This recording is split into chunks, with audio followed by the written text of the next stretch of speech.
Pemirsa, tak hanya Saka Tatal yang mengajukan PK, nampaknya juga Rivaldi, terpidana yang saat ini menjalani hukuman seumur hidup, ini juga mengajukan PK. Lantas, kalau berbondong-bondong 7 terpidana mengajukan PK dan juga cukup kuatkah bukti yang mereka ajukan ini bisa membuktikan bahwa mereka tidak terlibat dalam kasus kematian Vina dan Eki? Kita lihat informasi berikut ini.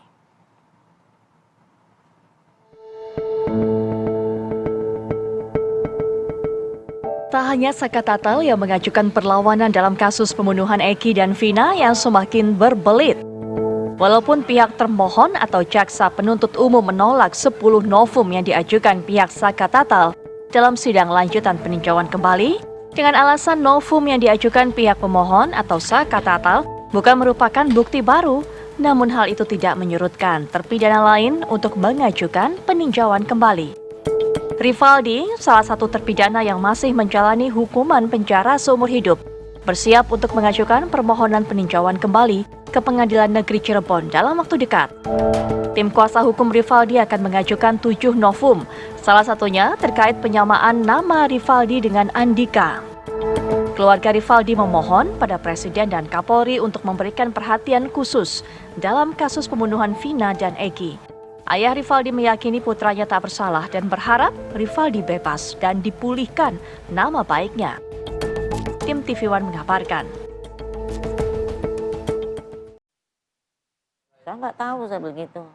Oke, kita akan membahas hal ini selengkapnya dan bagaimana kekuatan dari novum-novum yang mereka akan hadirkan di sidang PK nantinya, dan apakah memang benar kasus ini cukup pelik begitu ya, cukup bisa terungkap nggak sih sebenarnya? Ya, pertanyaan saya tadi itu gitu. Ya, apakah memang benar adanya ya, Via?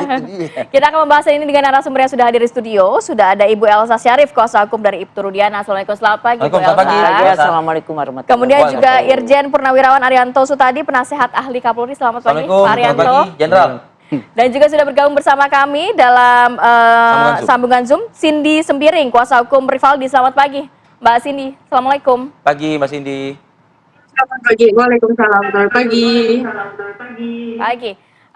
Dan juga nanti akan bergabung bersama kami kuasa hukum dari Saka Tatal, Bang Krisna ya. Bang Krisna Murti. Ya, oke, kita nantikan ya. Masih mungkin on the way ke sini ya. Saya mau ke Mbak Cindy Sembiring dulu, Mbak Cindy. Ini cukup percaya diri nggak sih 7 novum baru yang disiapkan Rivaldi yang nantinya akan dihadirkan dalam sidang PK, melihat kalau sidang PK-nya si Saka Tatal ini banyak novum yang akhirnya dibentahkan oleh jaksa JPU termohon. Ya, baik. Untuk Rivaldi kami cukup percaya diri karena apa? Karena memang kan kami selalu bilang bahwa Rivaldi itu di dalam BAP sampai putusan itu kan sebenarnya kan Rivaldi tidak terkait dengan kasus ini karena Rivaldi sendiri kasus yang lain yaitu penganiayaan. Dan di dalam BAP pun yang disebutkan oleh Bapak Rudiana itu adalah Andika, bukanlah Rivaldi.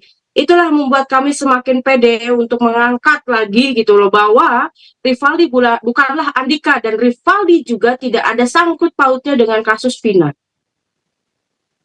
Jadi Mbak Cindy, Anda mau mengklaim pagi ini Ibtu Rudiana itu salah pasang nama, atau memang bukan Rivaldi klien Anda, yaitu Andika begitu?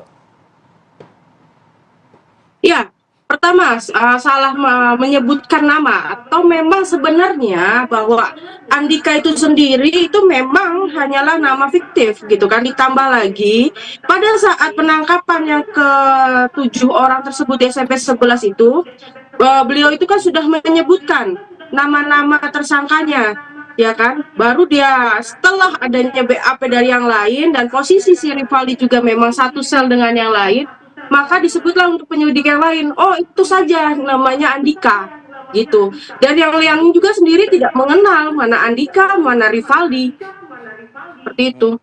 Ya, tapi kenyataannya klien Anda ini menjalani hukuman loh. Iya. Meskipun namanya bukan Andika kan gitu. Ya benar.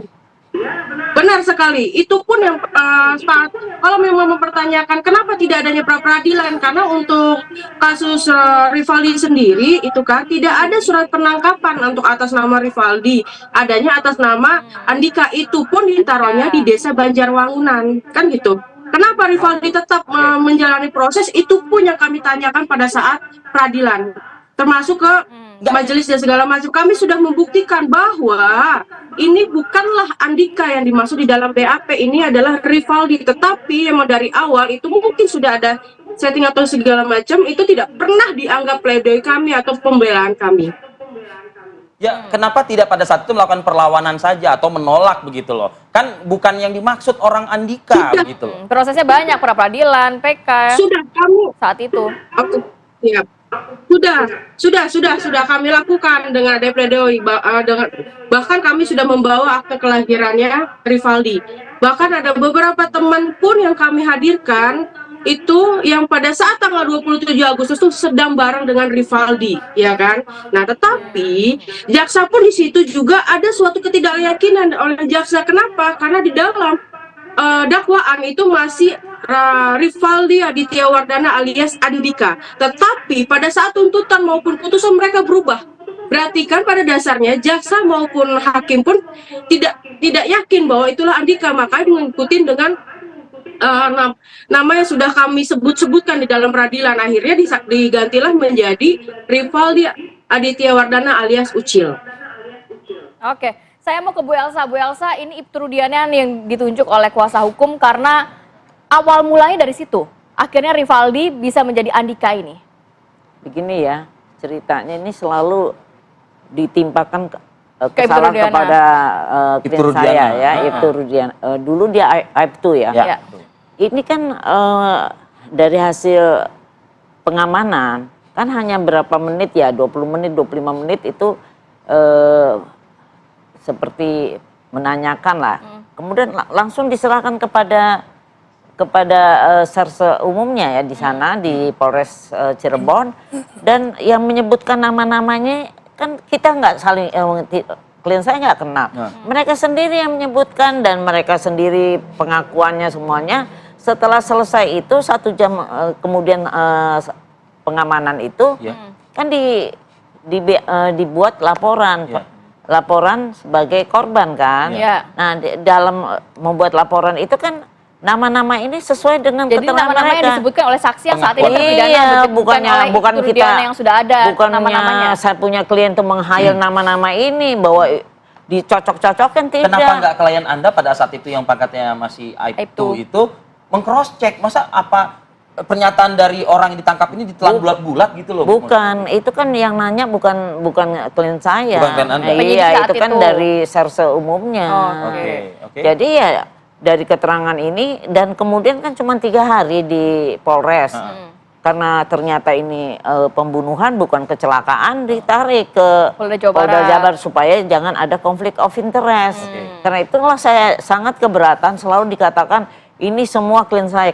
Dari mana? Di Polda Jabar itu kan dirnya itu adalah pangkat kombes. Bagaimana seorang Aibtu bisa cawe-cawe ke sana? Jadi ini benar-benar orang kecil, ini orang kecil mau dianiaya, udahlah korban, terus sekarang di framing Intinya adalah seperti ini. Ibtu Rudiana saat itu hanya membuat laporan, tapi Iya. nama-nama yang Tapi muncul itu memang pernah dari mengamankan masing-masing karena saksi. dia menyelidiki kok anak saya. Pernah mengamankan kan? Pernah mengaman 1 tim ya. Iya. Dan karena dia curiga, kenapa kecelakaan tapi helmnya utuh. Tapi jenazahnya hancur begitu ya. Jenazahnya hancur.